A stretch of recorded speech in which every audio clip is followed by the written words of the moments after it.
Assalamualaikum warahmatullahi wabarakatuh.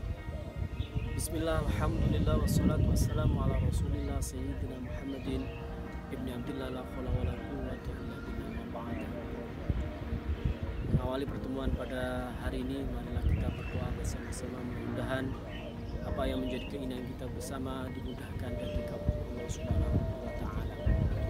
Orang tua yang di rumah selalu diberi kesehatan, diberi umur yang panjang, rezekinya luas, dan yang terpenting adalah kita doakan mudah-mudahan beliau dijauhkan dari mara bahaya, khususnya pandemi COVID-19 yang melanda negara kita tercinta ini.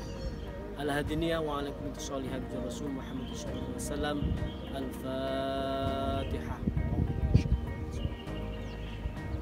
Iya kan Allah.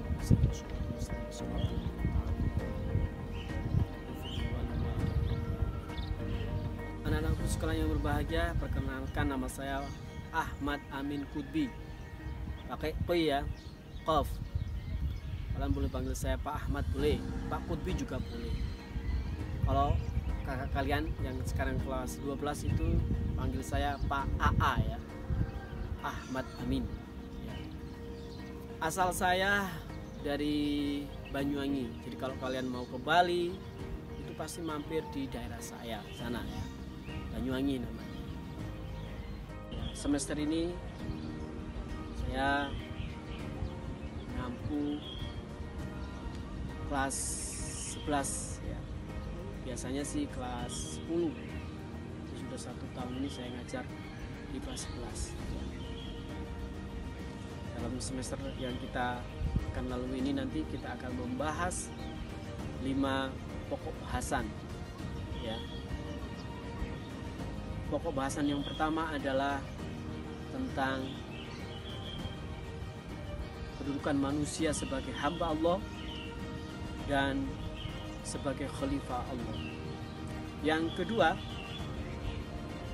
pokok bahasannya adalah bagaimana kita bersikap kepada orang tua di birrul walidain, baik orang tua yang ada di rumah maupun yang ada di sekolah. Jadi ada 3 nanti macam orang tua ya, ada 3. Yang ketiga adalah kita menghindari pergaulan bebas. Jadi kita punya etika dalam bergaul. Jangan sampai siswa-siswi satu kota Malang itu cara bergaulnya itu ya sesuai keinginan nafsu. Ini tidak boleh, karena agama kita juga sudah memiliki rambu-rambu untuk mengatur itu semua.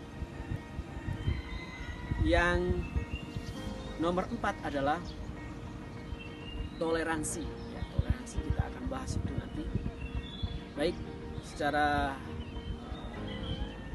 toleransi sesama manusia, seagama, sebangsa, atau dengan bangsa lain ya, ini ada toleransi semacam itu. Dan yang terakhir adalah etika menuntut ilmu dan bedanya orang yang berilmu dan tidak berilmu. Nah, ini kita akan bahas semuanya. Tapi tentunya di antara 5 pokok bahasan ini saya tidak mungkin menyampaikan semua. Jadi nanti ada 3 bab yang akan saya sampaikan, sedangkan sisanya nanti kalian belajar mandiri di rumah. Kalau misalnya tidak jelas, ya tidak paham, silahkan menanya kepada saya ya, ke nomor 085 7373 74 757. Saya ulangi lagi, 085 73 73 74 757. Itu kalau tidak paham ya. Mudah-mudahan kalian paham semua seperti itu.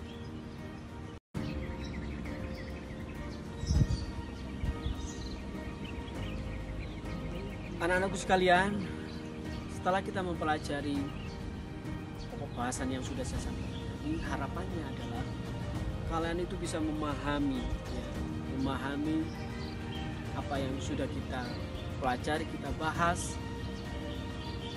Kemudian yang terpenting lagi adalah bagaimana kita bisa mengaktualisasikan, bisa mewujudkan, mengamalkan dalam kehidupan sehari-hari. Jadi percuma kita itu belajar teori, tapi pada akhirnya kita tidak bisa mengamalkan.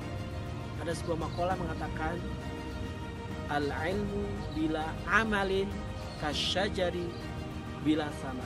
Jadi ilmu itu kalau tidak diamalkan seperti halnya pohon, ya, pohon tapi tidak berbuah. Jadi kalau pohon tidak berbuah itu kan manfaatnya sedikit. Oleh karena itu nanti setelah kita membahas ini, ya, itu kita berusaha untuk mengamalkan setiap. Saya juga seperti itu ya. Jadi saya menyampaikan juga saya berusaha untuk mengamalkan apa yang sudah kita pelajari seperti itu. Nanti ya sumber belajarnya ya, yang kita pakai adalah tentunya buku kelas 11 ya, yang terbaru.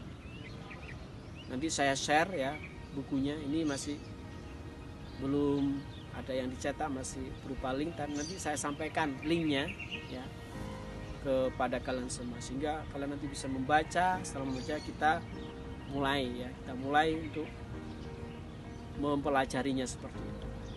Kemudian ya juga ada Quran terjemahan ya, karena nanti hadis-hadis misalnya di rumah itu ada, kita pakai.